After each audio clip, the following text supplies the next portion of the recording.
Taimeen's Geopolitics of Bitcoin, Lecture 10. Today, we'll focus on how global hegemony shifted from the British Empire to the United States. We previously looked at the relationship between Germany and the UK, not only because it's historically significant, but also because today's US-China power rivalry closely resembles the UK-Germany dynamics from a century ago. But most people know very little about the geopolitical game between Britain and America. People usually think of it like this: Britain declined, so the US naturally took over. That's the common narrative. But if you look deeper, the transfer of power from Britain to the US could have taken a different path.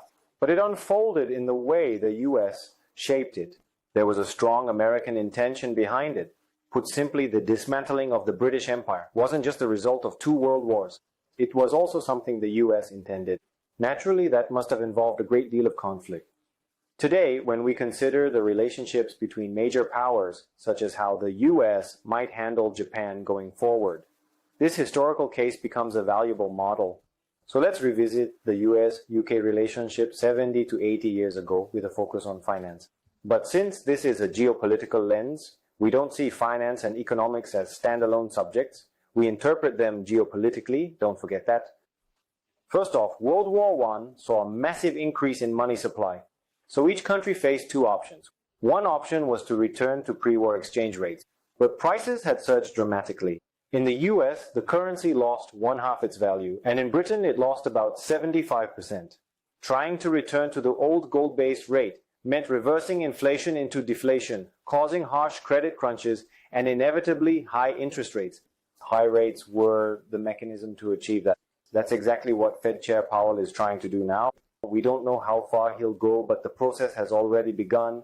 Unsurprisingly, a recession and rising unemployment followed. But there was another way. They could simply accept the devaluation of the currency. I had a reunion with my department friends not long ago. There's this guy who always tells the funniest stories. It's always hilarious, even if we've heard it before. Back in his 20s, he used to fly business class regularly. This was around 1995 or 1996. Back then, there were institutions called Jonggeum, comprehensive financial companies. They don't exist anymore. These were the financial giants at the center of Korea's 1997 IMF bailout crisis. So my friend used to travel to London. What do you think he was doing there? Here's what those financial companies did. They borrowed from offshore markets, just like we discussed last time, paying around 5% in interest. And since Korea's economy was booming at the time, they'd lend it to Korean companies at 7 to 8%. They pocketed a 2 to 3% spread just sitting there. A lot of my classmates ended up working at these companies after graduation. I had to serve in the military back then. Getting into those firms was the best job you could get at the time. They earned something like $87,000 a year. To compare, a friend who joined Samsung Electronics was making about $15,000. That was just base salary. Let's say bonuses took it up to $25,000.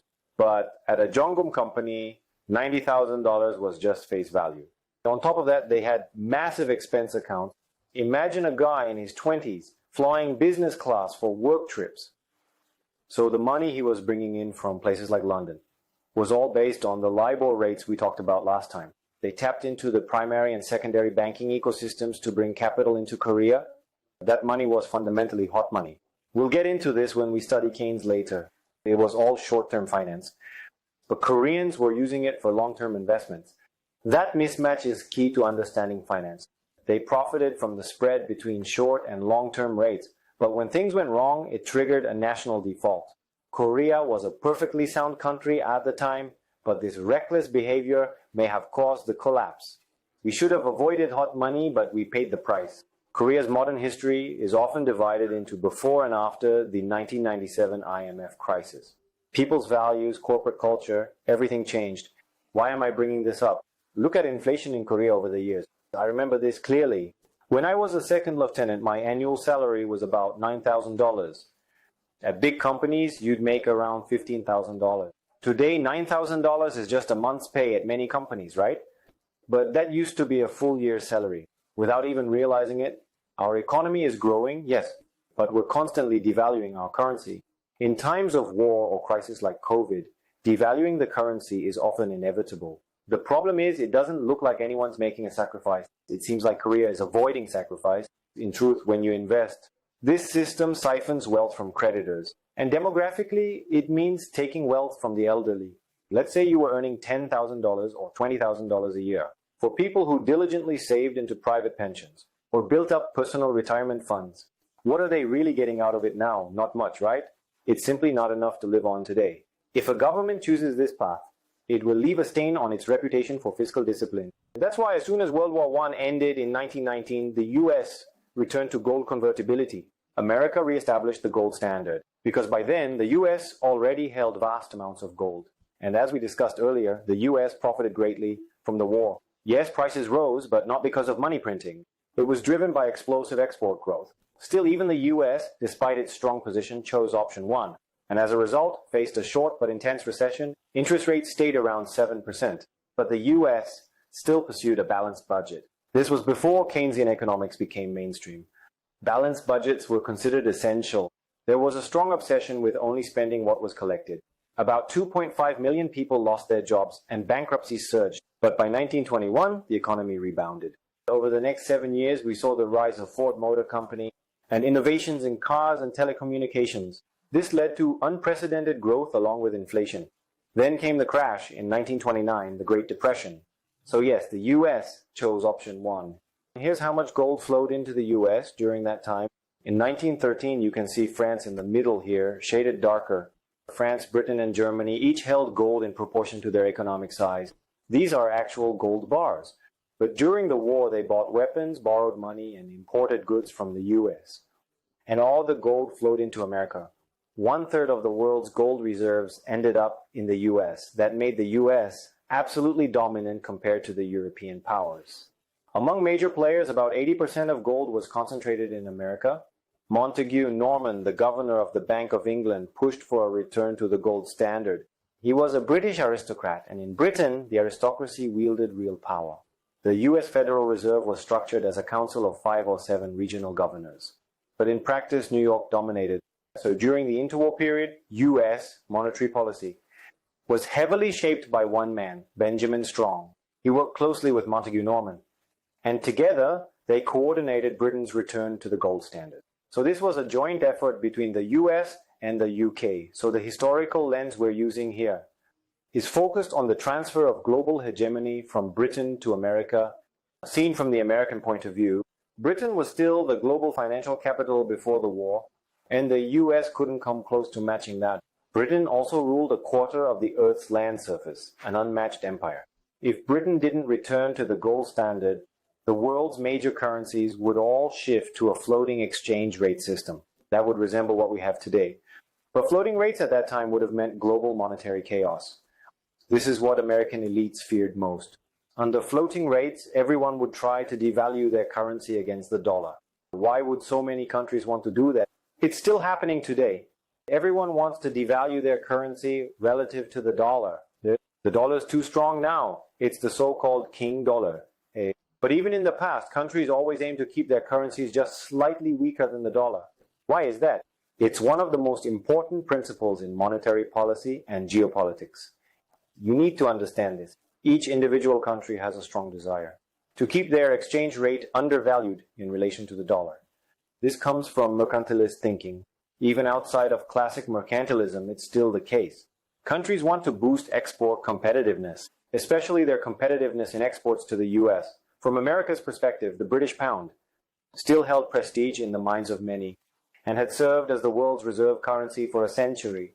If it didn't return to the gold standard, everyone might gang up and try to exploit the dollar. That's what American policymakers feared. So they kept pressuring Britain to return to the gold standard. So what do we learn from all this? Even right after World War I, despite America's rise in the 19th century, the US attitude after World War I was very different from after World War II. After World War II, America believed global leadership is our destiny. That mindset had taken root in the US, but after World War I, the US didn't really think that way yet. Even though America was in a position to lead, they helped create the League of Nations, but Congress rejected it and the US never joined. World War I ended when the US entered the war, right? Same with World War II. America's entry was the turning point. The US was the game changer. So we tend to think of America's era as beginning in 1945, but in fact it could have started back in the 19th century. The US was late to realize this. What's one of the dominant views in American thinking? Don't get involved in the world's problems. What does the world have to do with us? Let's just do our own thing. This kind of isolationism runs deep in the American psyche. So they began asking, why should we take responsibility for the world? Back then, taking responsibility basically meant becoming an empire before the US had developed its own model. What Americans hate most is imperialism. We tend to lump the US and the UK together because they speak English. They have majority white populations. And the US originated from Britain, so we assume they're essentially the same. But that's a failure of imagination on our part. Even after World War II, the US still saw Britain as an imperialist power. And they viewed it with the same negative connotation we attach to imperialism today. In other words, imperialism in the worst sense of the word. To Americans, the British were imperialists, plain and simple. Go ahead, you do it, we want no part of it. That was their attitude. But after World War II, that mindset began to shift. The US started to think they can't handle it anymore. Leave it to them, and it all falls apart. That became the conclusion. Anyway, in the 1919 to 1920s, the US actually wanted a strong British pound. But by the 1940s, that thinking had completely changed. America actively tried to break the pound's power. So when we talk about the City of London, like we did last time, it's not just a historical artifact.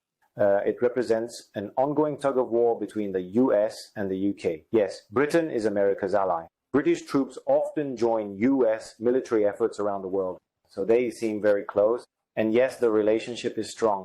The UK is one of America's most trusted allies, possibly even second only to Canada in public favorability from what I know. Still, beneath the surface, there's constant strategic push and pull. To put it simply, the fact that LIBOR became the global interest rate benchmark shows that Britain's offshore financial networks remained influential even during the American era. If you want to talk about American imperialism, it was Britain running the financial game on the back of America's military power and fleets. From the US perspective, that's unacceptable. To Americans, that was seriously frustrating. But anyway, in the 1940s, the US aimed to crush the pound's influence. But in the 1920s, they were still thinking about how to revive it, because the US didn't want to shoulder the global burden alone. America's attitude was like, hey Europe, you guys handle your own mess. And among all the European powers, Britain's probably the most capable. So why don't you take the lead and manage things properly? And this man, this is Churchill, a descendant of the Marlborough family, one of Britain's most traditional aristocratic lineages. His father even served as Chancellor of the Exchequer, but his father died young, so his mother had to raise him alone. He rose to fame in his 20s. He was already a nationally recognized figure in Britain at that age. He traveled across war zones, wherever the action was, and he was a brilliant writer. He even won the Nobel Prize in Literature. And for what, you ask? For his multi-volume work, The Second World War. He wrote about the very war he commanded. I used to have this book at home. I tried reading it, but it was so massive I gave up. He was a complex figure, but a truly admirable one. At this point, Churchill returned to government as Chancellor of the Exchequer. During World War I, he had served as First Lord of the Admiralty, and though it wasn't entirely his fault, he was in a position of responsibility when the British Navy suffered a humiliating defeat in Gallipoli against the Turks. That incident was seen as the end of his political career, but he was too gifted to stay down. He regained the elite's trust and returned to government at a young age. And once back, he stirred up controversy again by restoring Britain to the gold standard. Churchill didn't really understand economics. Keynes warned, return to gold and we'll collapse. Britain will fall apart. He said it again and again. But figures like Montague Norman, then governor of the Bank of England, pushed hard for a return to the gold standard. Keynes even suspected it was a plot by the City of London. There are records showing he truly believed that. By the city, we mean the City of London, which we discussed last time as the financial core. Churchill wondered whether what was good for the city was really good for the British people. He wrestled with that question to the very end. So why did he ultimately return to the gold standard? Scholars have debated this from many angles, but from a geopolitical view, it's actually quite simple. Britain, known as the nation of gentlemen, was a profoundly traditional society and deeply rooted in heritage. While continental Europe was swept up in revolution, Britain favored a gradual constitutional monarchy. It's quite unique, right? I mean, they did execute a king once. But unlike France, Britain didn't bounce between monarchy, republic, and empire. They placed great value on tradition, and financial income was extremely high. Finance made up nearly 40% of national trade. At the time, London was called the world's bank. That's what Britain was. And most importantly, they were deeply conscious of the US. The dollar is backed by gold right now. If the pound isn't tied to gold as well, then the pound becomes fake money, and only the dollar is real. That would be the end of the British Empire. At this point, the British Empire was still intact. India was still under British rule, as were large parts of Africa. So the thinking was, how can we maintain imperial dignity otherwise? But Keynes opposed it. Keynes had a different take. He noted that the US had a dominant share of the world's gold reserves. So if Britain returned to gold, it would effectively peg the pound to the dollar. This shows how the British viewed America at the time, and Keynes captured that view perfectly. Britain had been a great power for over 200 years and had essentially ruled the world for 100 of those. Maybe not in every detail, but they were far ahead of the second place. To the British, America looked like a nouveau riche upstart. They couldn't allow the empire's finances to be chained to Wall Street's whims. That's how Keynes saw it. Now, the gold standard advocates didn't think the system itself was flawed. It wasn't the idea of gold that was the problem. It was the decision to return to pre-war exchange rates that was the issue. Prices had gone up, so why artificially boost the value of money again? That would trigger massive deflation. You'd be reversing the entire economic path with enormous social costs. And yet, they made the political decision to accept those costs. At the time, British public opinion was sharply divided. There was also strong support for returning to the gold standard. When Churchill addressed Parliament, he gave a powerful speech and received great applause across party lines. But 2 years later, the economy had deteriorated badly. To the British public, restoring the pound to its pre-war rate was symbolic, a sign that the war had truly been overcome. But even more importantly, it was about trust. Other nations had trusted Britain with their money. Technically, it was the gold standard, but the pound itself stood in for gold. So many countries and companies around the world didn't even bother redeeming gold. They just held pounds. If I hold pounds, I can get gold anytime. So why bother exchanging? That was the thinking. But if that pound, which used to get you 1 gram of gold, now required 2 or even 3 pounds for the same amount, anyone holding pounds would suddenly find themselves impoverished. They were trying to honor their promise to the world.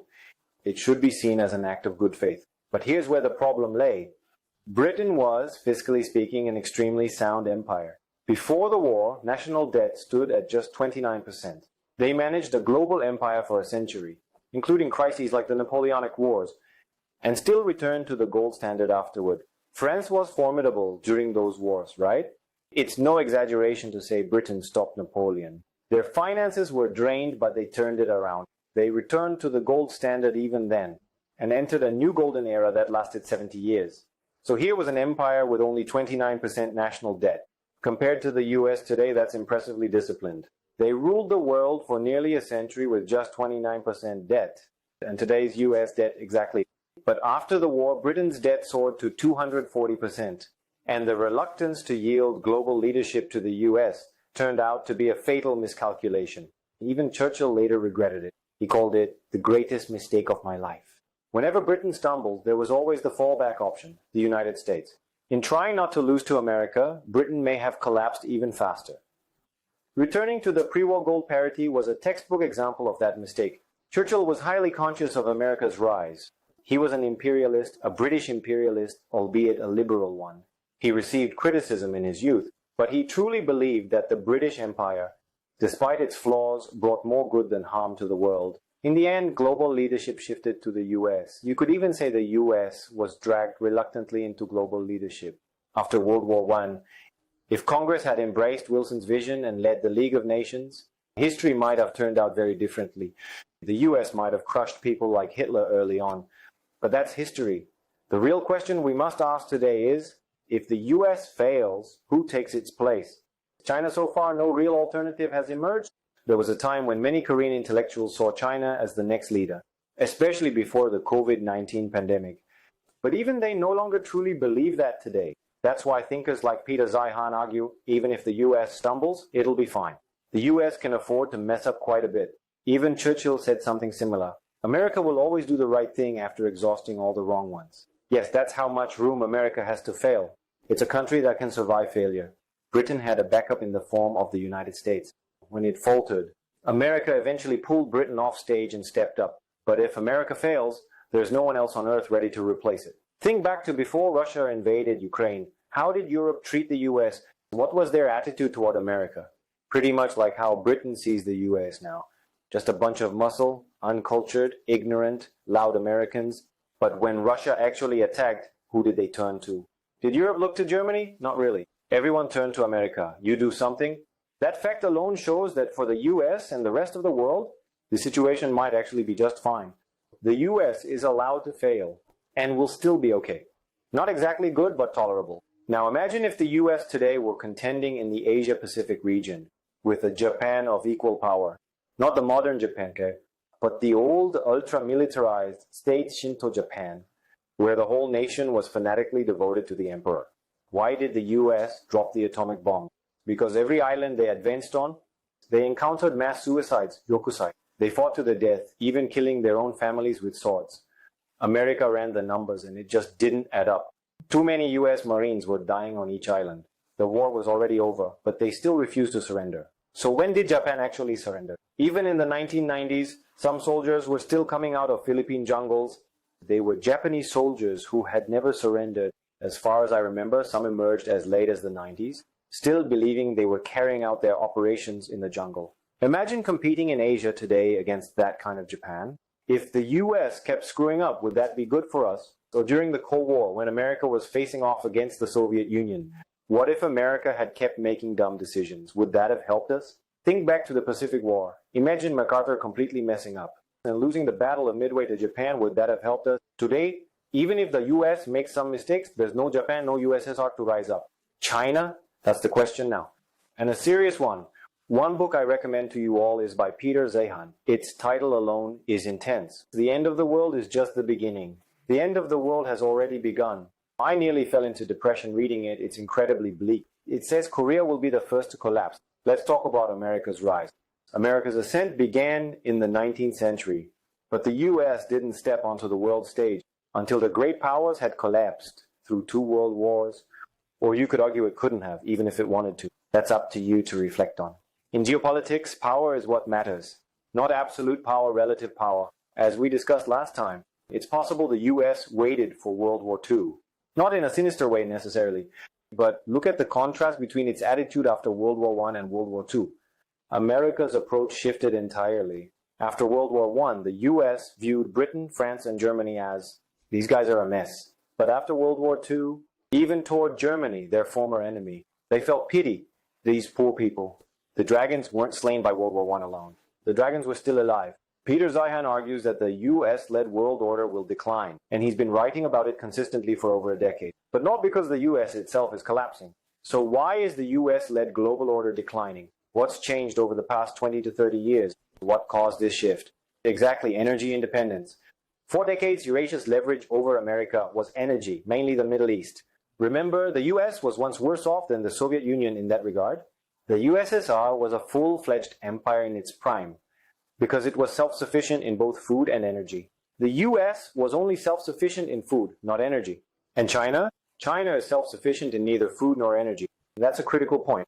In a crisis, only self-sufficiency lets you act as a global balancer. Otherwise, you're not leading the game, you're just being dragged along. Energy independence and the shale revolution, that changed everything. But even before that, there was something more fundamental. The collapse of the Soviet Union. Once the USSR fell, America no longer had to worry about any single Eurasian rival ever matching Soviet-level power. From the US perspective, the rest are just average players now. Now let's talk about energy independence. Starting under President Obama, the shale gas revolution really took off during his second term. And his strategy was the so-called pivot to Asia, the strategic shift back toward Asia.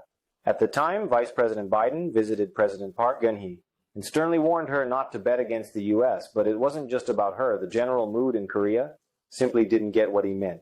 Today, the message is so loud and clear, you can't not get it now. What's the message the US is sending to Korean companies? Do as little business with China as possible. I think I was saying this to high schoolers even 10 years ago. Right now might feel chaotic politically, with all the infighting and polarization. But when you grow up, you'll probably remember this as the golden era. That's what I told them. Economically, socially, politically, this might be our peak. In 20 to 30 years, our future options might narrow significantly. We may even find ourselves living under an increasingly authoritarian system. Now let's talk about the Great Depression. America's Goldilocks era ended in 1929, ushering in the Great Depression. Economists still debate the causes. There's no single consensus. Was it a financial crisis, an industrial collapse, a real economy crisis? Multiple interpretations exist. So I'm not going to stand here and declare which one is right. Because frankly, I don't know either. What matters is what happened geopolitically after the Depression. That's what really matters for us. During the Depression, America's GDP fell by 28% from early 1930s levels. Trade volume dropped by 29% and unemployment hit 22%. When FDR took office, the very first thing he did was outlaw private ownership and trading of gold. He kept adjusting the dollar's gold peg until finally fixing it at $35 per ounce. Now, why exactly $35 per ounce? Apparently, believe it or not, Roosevelt just liked the number 35. Sounds like a myth, but it's widely accepted. It was an arbitrary number anyway. That $35 peg lasted all the way until 1971. Roosevelt may have chosen it on a whim, but those who tried to uphold it later suffered and eventually gave up. One of those people we'll study closely later is Paul Volcker. To understand Jerome Powell today, you need to understand Volcker first. And to understand Volcker, you have to study US-Japan relations. Right now, we're still covering US-UK relations. We're still in the historical phase. With gold fixed at $35 an ounce, signs of an impending depression were already visible because stock prices had soared too high. What's dangerous is when asset prices rise before consumer prices. That's a clear sign of a bubble. That's usually how it goes. Inflation was low at the time and the stock market was booming. Back then, Hoover, who was Commerce Secretary at the time, spoke to Benjamin Strong. He'd later become president. Hoover asked Strong to tighten the money supply, but his friend Montague Norman in the UK was struggling. Britain had returned to the gold standard, a move Strong himself had recommended, and the UK was suffering from deflation. If the US raised interest rates, it would only make things worse, just like now. Money from Europe was already flooding into the US. That would only intensify deflation abroad. So the US kept interest rates low for geopolitical reasons, and the bubble grew. If Strong had slammed the brakes like Powell is doing now, maybe the Great Depression could have been avoided. Of course, it's easy to say that in hindsight. That's why I believe Powell's aggressive rate hikes are motivated by this historical lesson. He must have access to data we don't see. If he doesn't deflate the bubble now, the crash later could be catastrophic. And that's probably what he's thinking. But still, because Europe was experiencing deflation, the US couldn't raise rates at that time. It was a kind of burden sharing. Eventually, the bubble in the US burst, and that led to the Great Depression. After the crash, deflation took hold. Deflation means falling prices. Depression means an overall contraction in economic activity. People generally think deflation and depression are pretty much the same. But even during the early gold standard era, deflation persisted for long periods. You can see the first deflation phase in the historical charts. Then during wartime, inflation surged. And after the war, deflation returned. Britain returned to the gold standard, which led to deflation. The US did too and experienced some deflation. But prices plummeted further during the Depression. This book here is The Bitcoin Standard. In Korean, it's titled Why the Dollar Hates Bitcoin, which sounds odd, I admit. But the English title is The Bitcoin Standard, written by a well-respected scholar. It's an excellent book. It's actually more about the gold standard than Bitcoin itself, if you want to understand how the gold standard worked, and how Bitcoiners view it philosophically. This is a must-read. The 19th century under the gold standard was largely a deflationary era. But it wasn't a depression. Real growth was happening. People who know some economics often ask Bitcoiners like me, doesn't deflation always cause economic contraction? Here's how I answer that. The 19th century had deflation but no recession. Prices fell steadily. So deflation is not the same as depression. Back in the day when we first started working at places like Samsung, entry-level salaries were like about $15,000. Now they probably start at around $90,000. But back then, a bulky, outdated laptop this thick cost me about $3,700. I remember that. When I got married, I had a giant camcorder that used tapes. It cost $3,100. And it had worse specs than today's smartphones. Now, to be fair, yes, personal computers have improved a lot. So it's hard to compare them directly. But still, on a basic level, that's massive deflation. If you calculate 19th century prices using railroads and steel, same story. Massive deflation. Shipping rates per unit and steel prices all dropped thanks to tech advances. So even if it seems odd to us, in a growing, productive economy, deflation is actually normal. The global economy in the 19th century was deflationary.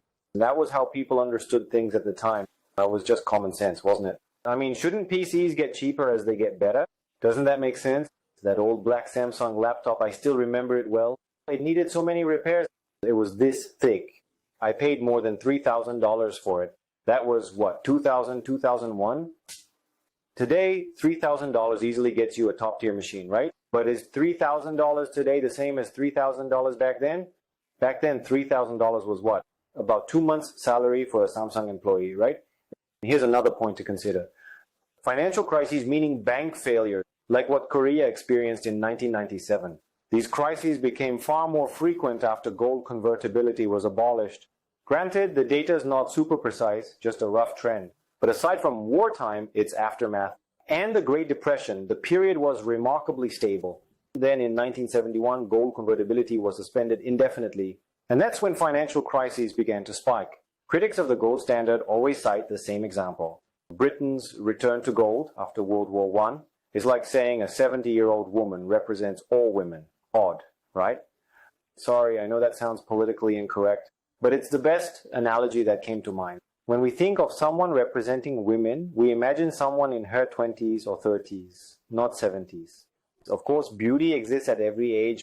My own mother-in-law is beautiful in her 70s. But if someone says women aren't pretty and then points to a 70-year-old as the example, it's strange. So if you dislike the gold standard, why pick the one example?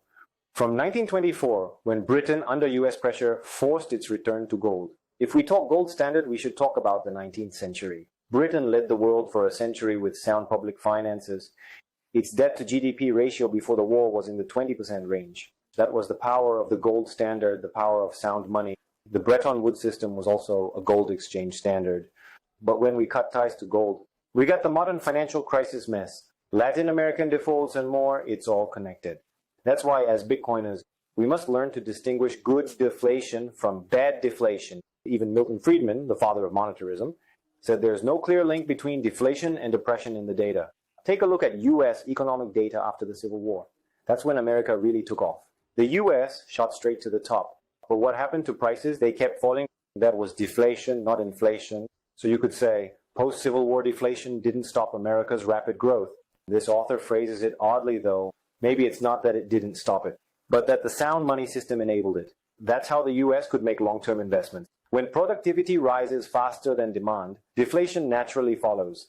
That's the kind of deflation I mentioned earlier, like with computers. When productivity outpaces demand, prices naturally fall.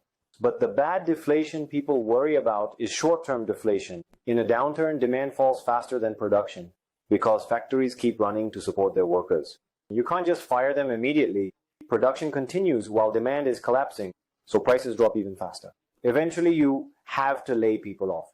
But that makes demand fall even more, creating a vicious cycle. Before the economy can adjust, the spiral begins. We tend to treat deflation like something dangerous and contagious, such as COVID, to be avoided at all costs. But no, deflation is the default in a productive economy. Because humanity advances, technology improves. Anyway, Britain's blunder, motivated by watching America, was returning to the pre-war gold parity. That was the problem. Of course, Britain being deeply traditional, you can understand it. They wanted to honor their promise. But real wages in Britain dropped sharply after 1919. In the US, they fell too, but quickly recovered. Britain's wages kept falling and recovery came much slower. The dotted line is the US. You can see it rebounding before the Great Depression. Now, what did France do? France returned to the gold standard, but later than Britain. And they devalued the franc in the process. If you look at the inflation chart above, French prices rose much faster than others. UK and US prices were relatively stable. Check the 1924 to 1926 section of the graph. France's inflation clearly spikes upward. But if you look at incomes, France comes out best. The bottom line is Britain, the middle is the US, and the top line is France. So at the time, Britain could have followed France's lead, listened to Keynes, delayed the return, and returned to gold with a devalued pound to reflect reality. That's the consensus. If you must go back to gold, then the gold standard wouldn't have such a bad reputation today. That's the distinction we have to make. The gold standard refers to the 19th century model, not Churchill's 1924 policy as Chancellor of the Exchequer. Returning at the pre-war rate and then blaming gold itself, That's not a fair judgment of the gold standard. That was Britain making one last push under the fading gold standard. But Britain alone wasn't enough to sustain it. And they made things worse by returning at the pre-war exchange rate, all because of that promise. Though, yes, keeping promises does matter. So after the war, Keynes and his theories completely dominated the intellectual landscape. That's how I was taught, too, that the gold standard was harmful. Like it was some kind of disease like smallpox or COVID. So people said Churchill was a foolish chancellor. Even Churchill himself admitted it was his greatest mistake. But after the 1930s, following the Great Depression, of course, Britain eventually had to abandon the gold standard too. But the decade of discipline paid off.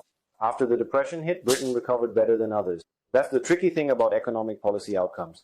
A president makes an economic decision today, but the results don't appear until the next administration. So the next guy gets the credit, and the current one takes all the blame. It's not a system that works well with democracy. That's why the debate between owner-led and CEO-led management has implications even at this level. Professional CEOs have to boost stock prices during their tenure. So they tend to make decisions that push short-term stock prices. But think about America's star CEOs. How many of them have lasting reputations today? Take Jack Welch. He was legendary, right? Jack Welch of General Electric. GE was seen as the company among companies, a corporate giant. Do you know what GE stock looks like now? It was even delisted, I think. GE has completely collapsed. That's the problem with superstar CEOs. Churchill's decision wasn't so bad when you look at Britain in the 1930s. In Paul Johnson's biography of Churchill, he writes, "It's an opinion, but with some truth." Thanks to the gold standard, entrepreneurs had access to capital and shifted from outdated, low productivity sectors to electricity, automobiles, aviation, and emerging technologies. By the 1940s, advanced technologies like jet engines and radar played vital roles in World War II. That's how the British produced the Spitfire and the Lancaster, the only two aircraft better than their German counterparts. Everything else Germany outperformed. The gold standard played a major role in that transition. If you look at the charts, Britain's real income in the 1930s was smoother and healthier than the dotted line for the US. Of course, you can't attribute it all to the gold standard. The US was on the gold standard too and still had the Great Depression. But Britain fared reasonably well during the 1930s because it had already endured a tough recession in the 1920s, and that delayed shock worked in its favor. So here's what I'm trying to say today. I don't claim to be a trained economist, but this common belief that gold standard is inherently evil doesn't really hold up historically. People often cite misleading examples, ignoring the gold standard in its prime and dragging out its frail old form instead. Returning at the pre-war exchange rate, that made it worse. But people rarely mention that part, and even that wasn't all that bad in the long run. Do you see how I've built this argument? Does it make sense? With the Great Depression, the aftermath is more important than the cause. That's because it shaped the world we live in today. It defined the intellectual framework of the modern world. Now, what caused the Great Depression? Even during wartime, nations still tried to maintain some self-sufficiency in key industries. 7. Under imperialism, trade happened mostly within their own blocks. Then the Depression hit, and tariffs went up dramatically. Britain felt betrayed by the United States. They had expected the US to lead the world because the US had the wealth and the power. So they thought America would act generously, but instead the US withdrew and showed no leadership through the League of Nations or otherwise. So Britain felt deeply let down. Ironically, Britain had once championed free trade, but even they turned to tariffs and regional trade blocs. Look at this, it's scary, right? Globalization went into reverse for a whole decade. The world closed in on itself. Trade volumes and global commerce steadily declined. Much of this was America's fault. The central premise of this entire lecture is rooted in realist geopolitical theory. This world collapses without order. And that order is in some form or another imperial in nature. It may not seem imperial, but we're still seeing it operate that way. That alternative is unstable and unsustainable. And honestly, it's hard to argue it's not imperial. In any imperial-style order, there's no such thing as a power vacuum. So the interwar period, put simply, was defined by France and Britain trying to squeeze Germany. It was a world without leadership. That leadership vacuum is what allowed Japan to step forward. Japan wasn't even that powerful, but with no one else taking charge. And Britain and France exhausted in Asia. Japan was able to gain influence at least in Asia. The Great Depression exposed this vacuum. America failed to replace Britain when it weakened. So what followed? The Depression mattered more than the crash itself. Had the US not turned inward but instead said, hey, export to us, we'll buy your goods. Rather, they passed the Smoot-Hawley Tariff Act, slapping tariffs left and right. National currency sovereignty, neo-mercantilism, and shrinking global trade followed. The conclusion, globalization and national monetary sovereignty don't go together. The nation-state and local currencies we use today don't mesh well with globalization. We now live in an era witnessing the forceful resurgence of monetary sovereignty. Those who advocate monetary sovereignty claim it can shield a country from financial crises spread through global trade. It helps maintain a current account surplus. In effect, it's a return to mercantilism by maximizing exports and minimizing imports. Monetary sovereignty often means restricting citizens' access to foreign currency. It's looser now, but still restricted. Exporters must sell their dollars to banks at the central bank's fixed rate. You earn dollars, you can't keep them. You must sell them to the central bank at its rate. Importers buy foreign currency at the official exchange rate. Under President Park Chung-hee, Korea lacked foreign reserves, so importers had to receive foreign currency allocation. That's why Korea had many trade restrictions. The government simply wouldn't issue letters of credit. They'd say, we need this money to build heavy industry like POSCO. You think we'll waste dollars importing bananas? So if you wanted to buy bananas, you were denied access to foreign exchange. That's why bananas were incredibly rare back then. To understand Korea's economic history, just think of bananas. Bananas were around back then. Here's how it worked. At the Yongsan U.S. Army base, there was the PX Post Exchange. Some Koreans worked there as civilian employees. Even they could only buy a limited quota of bananas. It should have been a free market. But people hoarded bananas, so even the PX imposed limits. Their wages from working there were often less than what they earned smuggling PX bananas and selling them to street vendors outside. Everyone had a role on the US base, from clerical work to logistics. Armies include a lot of civilian workers, not just soldiers. There's plenty of skilled labor involved too. Let's say you earned $1,000 at your job, but if you smuggled bananas into Itaewon, yes, smuggled. It was the easiest kind, no airport needed. You just walk out after work with bananas strapped under your clothes. You could make $2,000 just from that side hustle. Bring a banana to a school picnic and you'd become a superstar. Can you imagine? All for these not-so-great bananas. Around 1992, with the Uruguay round, Korea had to liberalize banana imports. Farmers rallied in Urido burning apples and pears in protest. Their argument was if bananas were imported, no one would eat apples and pears. Here's the logic of the farmers. If bananas were cheaper and tastier, who would buy apples and pears? Isn't that hilarious? Seriously. We imported tons of bananas and people didn't even eat them. Japan had the same experience, almost identical. We should have learned just by looking at Japan. They imported way too many bananas and tried everything like drying and selling them. Back then, if someone was hospitalized, bringing them bananas was a big deal. Those $15,000 Samsung salaries came much later. A black and white TV cost about $1,600 when a household's monthly income was around $650. You needed to take a number to buy a TV. In those days, one bunch of bananas could cost 65 won. Most working class kids didn't get to taste a banana until they were 10. There was simply no opportunity. Funny thing, because it was rare, it tasted amazing. Due to Forex regulation, importers couldn't bring in goods. That's why bananas couldn't even be imported. We need oil. Why waste dollars on bananas? That was the thinking. They'd search your bags for foreign cigarettes, and if they found any, you could end up in jail. They usually let you off with a warning, but still, it was that kind of time. In a way, we really lived through a neo-mercantilist era. The government managed exchange rates to maintain current account surpluses. They used the exchange rate to promote or suppress certain activities. Different countries could have different interest rates. It's like water in partition tanks, each with its own level. It's capital control. But when capital is liberalized as it is in Korea today, the US raises rates and our currency market goes haywire. Beggar thy neighbor, a policy that means make your neighbor poorer. Eventually, things reset, just like in 2008. America said we're in trouble. They started printing money, then other countries printed even more. They tried to devalue to gain an edge, but others devalued even further. That's when Ben Bernanke started getting frustrated. That's when Bitcoin came into view for him. At the time, Fed Chairman Ben Bernanke, wrote to the Senate, Bitcoin is a good thing, No, he's changed his mind since, but back then he supported it. Because once you're in US economic leadership, you have to think in geopolitical terms. So why would Bitcoin be good in their eyes? Let's say the US is in crisis and prints more dollars to manage it. Then other countries print even more to keep up. But you can't do that with Bitcoin. That's why it can serve as a standard. That's key.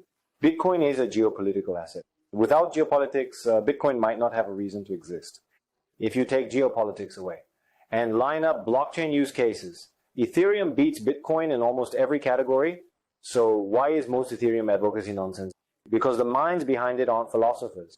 They have zero sense of geopolitics. Vitalik's mind has zero sense of geopolitics. Bitcoin was created by people steeped in geopolitics. And it's defended by those same minds. It's being studied by people who understand global power. Ever heard Ethereum folks talk about the Bretton Woods system? Have they even mentioned SDRs? In Bitcoin circles, we have to study SDRs. We'll cover SDRs in a future session. Look how much we've covered already, right? Eurodollars, SDRs, these are the topics we study. Do blockchain professors teach you any of that? They probably don't even know the terms. It's always pause this, sharding that, pure tech jargon. They'll tell you to shard it, but history moves on these deeper systems. The post-1945 financial system, that's the world we live in. What was this system built to do? 1. Governments should have more power over markets. 2. Prevent countries from manipulating trade for selfish gain. 3. End the shortage of gold and dollar liquidity. 4. Prevent capital from recklessly crossing borders and fueling speculation. 5. Ensure that trade is governed by political cooperation among nations. In short, pure idealism. That's not how the real world works. Just listing noble goals doesn't magically make things better. Of course not. The post-1945 system ended the era of empires and began the age of nation-states. The number of states exploded. I haven't fact-checked this recently, but before 1945, there were maybe 30 sovereign nations in the world. Then just a few decades later, over 100. Now it's close to 200 countries. These nation-states influence markets. The goal was to prevent them from manipulating trade and markets, solve the gold and dollar shortages, and stop capital from flying across borders unchecked in order to prevent speculative chaos. Trade was to be governed by a structure of political cooperation. These were lofty and difficult goals. That was Roosevelt's vision. He told the architects of Bretton Woods to exchange rich natural resources, industrial goods, and brilliant innovations. We are building the foundation for mutual exchange. Trade is the lifeblood of a free society, as it always has been. We must not let reckless economic rivalries clog the arteries. Economic disease is highly contagious. So whether a country's economy is healthy must concern both near and distant neighbors alike. Why did World War II happen, in my view? If free trade had continued, it could have been avoided. Instead, nations blocked trade and sought influence, expanding their imperial spheres of influence. That's what led to conflict. So here comes the question. You're paying to maintain your colonies. Why not just trade freely instead? Sounds beautiful, right? Why do you have to own India? Why not just trade with it? Just trade with India. That's enough. So even before World War II ended, right after the success of the Normandy landings, representatives from 44 Allied countries gathered to draft the post-war order. That became the Bretton Woods system. But most of the countries there were just extras. It was really built by two people, Britain's Keynes and America's Dexter White. The short one was White, the tall one was Keynes. White was an economist who believed the assumption that capital exports benefit all nations doesn't always hold. We must control the size of foreign investments. No endless capital outflows without first evaluating their social impact. We can protect against foreign interference while preserving global trade and economic stability. And for that, governments must control trade and currency flows. Dexter White believed strongly in state control of trade. And yes, he was later revealed to be a Soviet spy. Not because he was desperate or bribed, he genuinely liked the Soviet system. In his own papers, he often wrote that the USSR was the right system, economically. He believed it worked well. Communism is the far extreme of the spectrum. It's a system where state elites make every decision. The spectrum is broad. Having just the two extremes is never ideal. At one end, you have communism, state decides everything. At the other, anarchism, where the state is nothing. We all live and choose somewhere in between. Anyway, communism is an extreme case. And White did work with the USSR. He was a confirmed spy. Some say that because White was in the US government, the US never made peace with Japan but went to war instead. Had Japan and the US reconciled, the USSR wouldn't have had a free hand to fight Germany. But if Japan kept the US busy in the Pacific, then the USSR had less to fear from Japan. So the Soviets instructed their spies in the US, who were embedded in US government agencies, to present Japan with deliberately unacceptable terms. So Roosevelt's administration gave Japan an offer it couldn't accept, leading to the theory that Pearl Harbor was provoked intentionally. And Dexter White is considered a central figure in that theory. This is the man who helped design the post-war system. So rather than being purely capitalist, the system leaned heavily towards statism. And he represented the US quite the paradox. The US won the post-1945 order, but its framework was drawn by someone with communist sympathies. We can't outright call Dexter White a communist. Roosevelt had his own motivations. But under him, people like Dexter White, liked the USSR more than their actual wartime ally, Britain. They wanted to dismantle the British Empire, not the Soviet Union. And America ended up paying the price for that, especially in Korea. That cost was real. As I keep saying, America makes the choices and pays the consequences. Keynes is hard to define by any one ideology. Like many geniuses, his thinking was incredibly complex. I've read his works. Honestly, I barely understood them. Books by economists about Keynes are much easier. Still, he was a brilliant, vibrant thinker. Sometimes he wrote like a pure liberal, and sometimes like a committed socialist. He swings between them, it's his prerogative.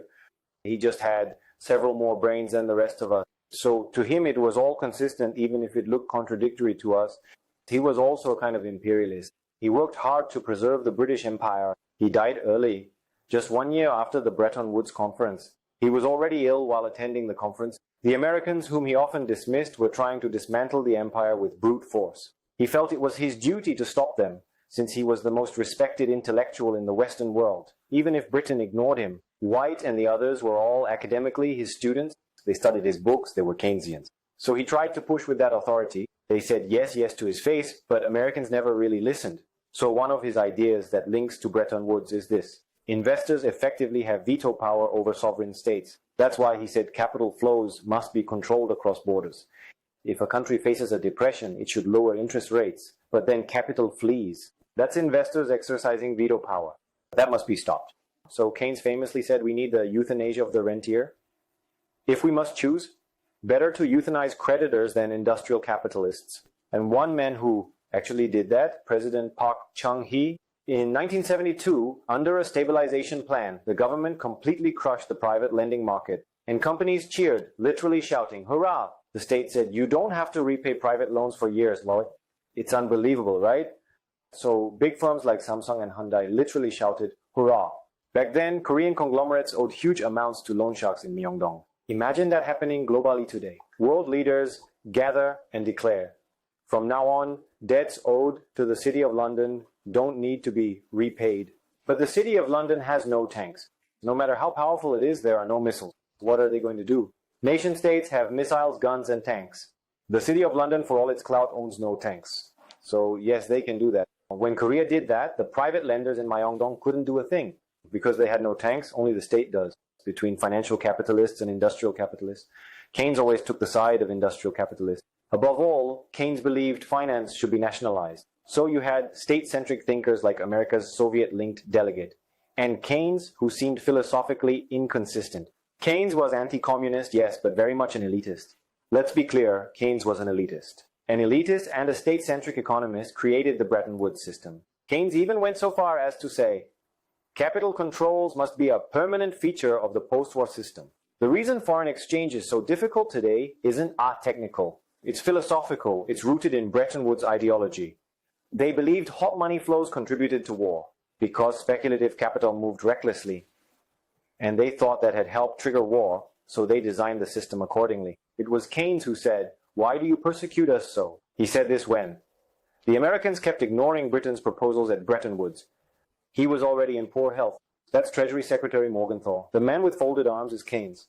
Privately, it was like a mentor-student relationship. But that was private. America had all the leverage, so they didn't listen to Keynes. That was Keynes's miscalculation. He thought the US was on Britain's side throughout the war and underestimated how reluctant Congress and the American public were to join the war. America helped Britain fight the Nazis, but also pushed Britain toward imperial bankruptcy. They fought 2 wars, against Hitler and against the Empire. They fought Germany, and they fought the British Empire. Britain hadn't even repaid its World War I debt. Everyone defaulted on the US, except Finland, remember? And America remembered. These guys didn't even pay us back, and now we have to go to war again for them.